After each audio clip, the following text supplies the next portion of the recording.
I'll finish plowing around here, then we'll come and shut that down. We're gonna hang out. My wife and I are gonna hang out there tonight.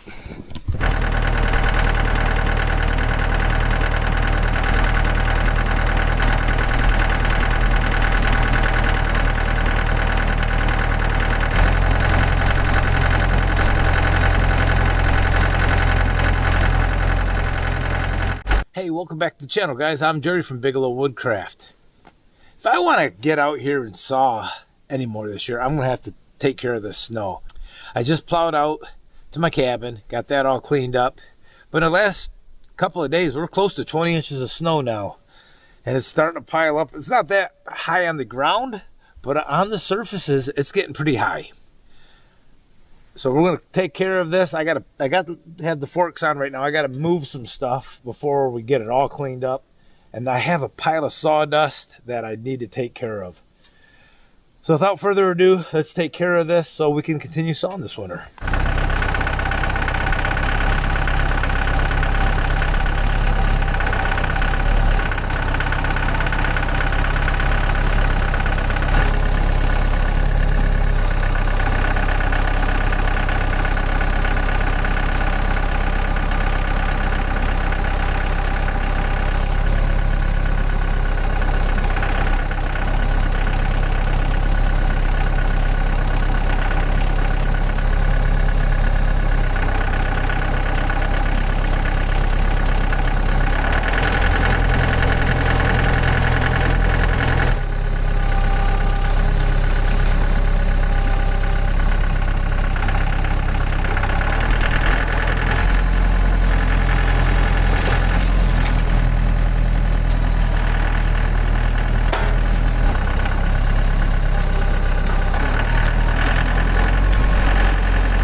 Okay, I'm done for the day. All of a sudden I started feeling a little queasy on the tractor. All that, I think it was that diesel. So I'm going to go in, get some water. I might be a little dehydrated. And we'll finish this up tomorrow.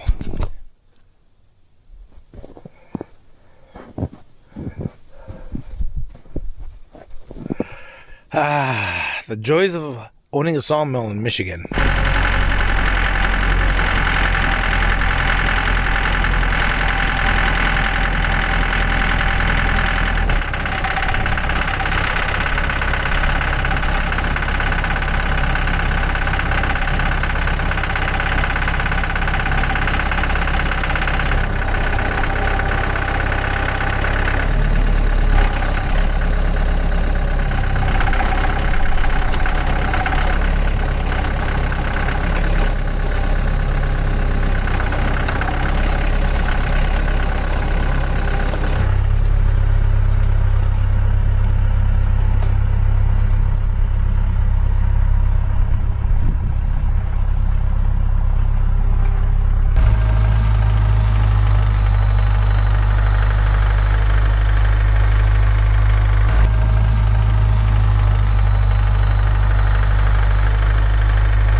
I think it looks pretty good. Good enough where I can get back out here and start sawing now.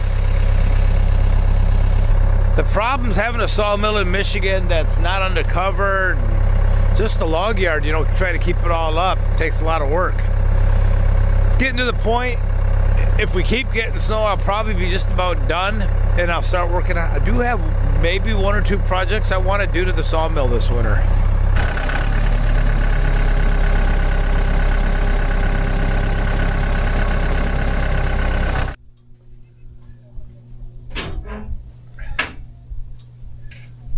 One of the things I want to do is empty the wood stove right now. So let's do that. When I clean out the wood stove, I always make sure I'm wearing some sort of mask. The first thing I'm going to do is I'm going to push all the hot coals to the back so I have some coals to reignite the fire.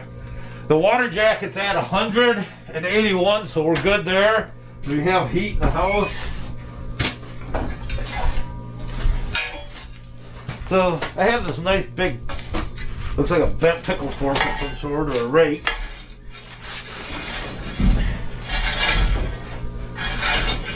Now you're still going to pick up a lot of coal here, charcoal, or hot embers, hot coals, but I'll get most of it. We're not looking to get everything out of there. Just give us some room. We got a whole bucket, I'm sure a bucket full, or maybe two.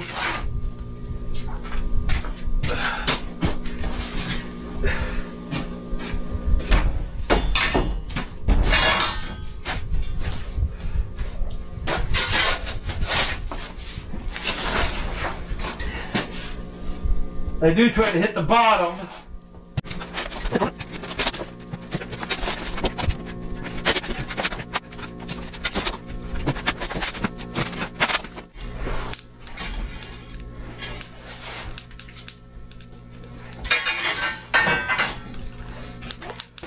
I'm gonna go dump this, and I'm gonna let this burn down for maybe the afternoon yet. There's still quite a bit in there. A lot of embers still, so we're going to let that keep going. And we'll put more wood on it. We'll empty some more out and put more wood on it tonight.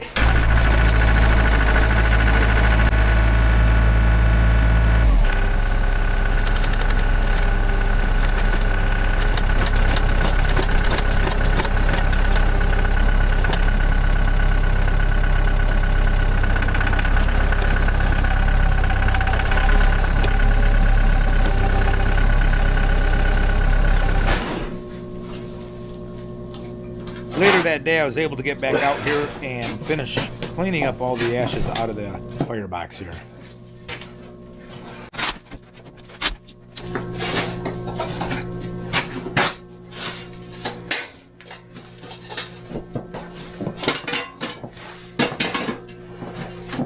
I'm doing this just to prevent any sparks that may have come out. Embers that may have landed on the floor. That way they get wet. Alright, put it right down to the metal, except for that one little bed of coals there.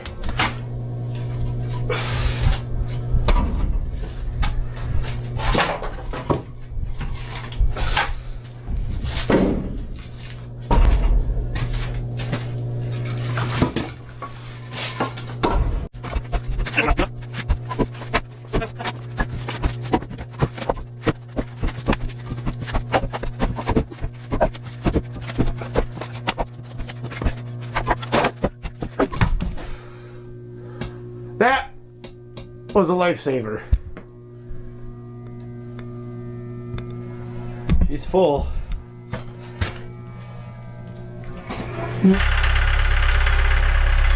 No better way to get rid of your ashes is to sprinkle them over the snow on top of your lawn. Come springtime, you'll have a nice green spot here.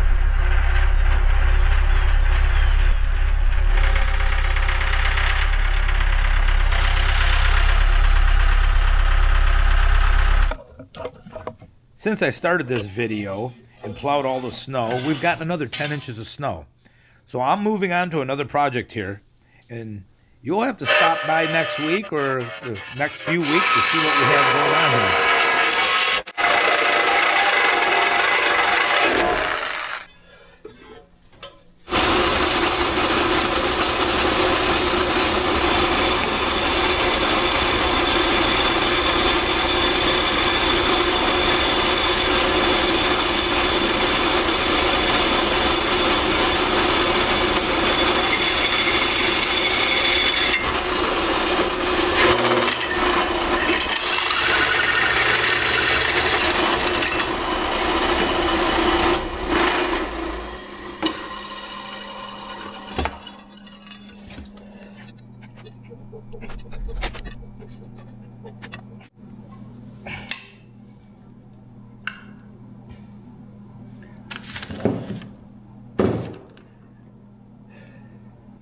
This is the final project for this video.